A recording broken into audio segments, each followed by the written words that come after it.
Welcome to week 3 of ecstatic yoga teacher training.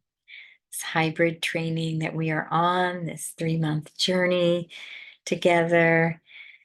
And we're moving along. We're on week 3.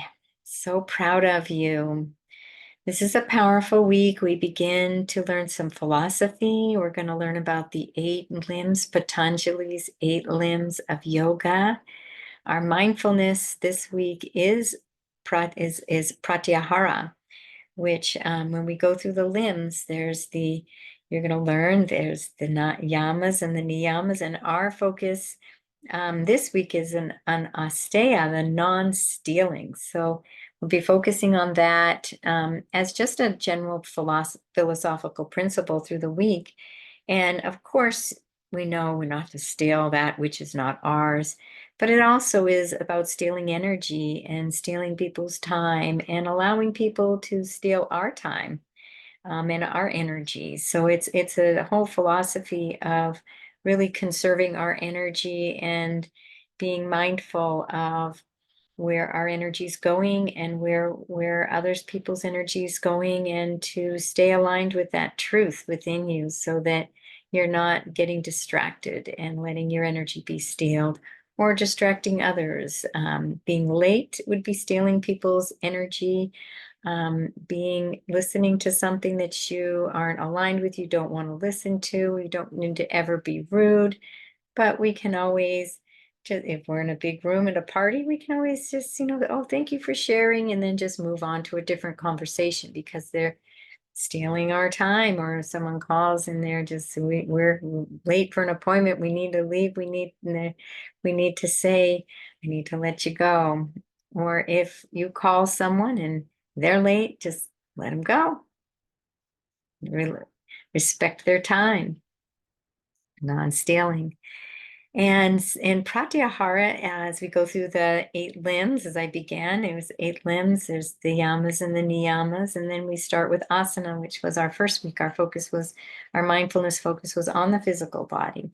And then pranayama, breath.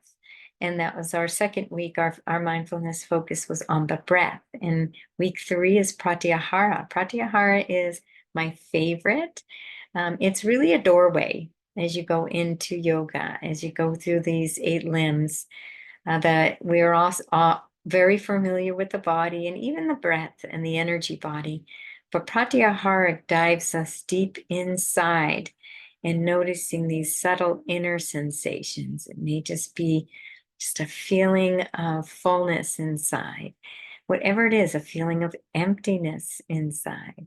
It may be dynamic energy and feeling heat and pulsations, vibrations, trembling, whatever it may feel for you. It's a new journey to Pratyahara as we journey inward and notice what's going on here, even in this emotional body inside of us. And we're tuning into this Pratyahara, not from our mind of, oh, I'm feeling angry or frustrated or lonely or whatever it is. We want to try to just bask in those sensations, feel what's going on. And also, often an emotion can't really put it into words truly, because it narrows it. It's rich. It's dynamic. It's like climbing the top of a mountain and then telling somebody in one word. It's great. It doesn't embody the experience. So we're going in and we're going to embody it through sensation, through subtle sensation, noticing those subtle sensations. And at first, when I was practicing yoga, they said to go in and feel, the energy that the pose created inside our body. I was like, what do you mean? What? Go in? What are you talking about? It was not a muscle that was practiced at using.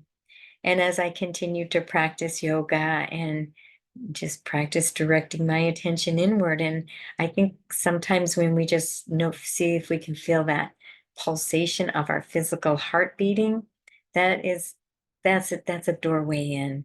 It's to step inside.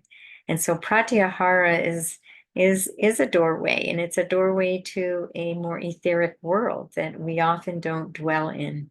And we get the opportunity in yoga to dwell in some more expanded and deeper states that are available at all times.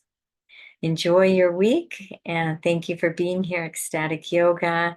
And I wish you a most beautiful and most blessed day. Namaste.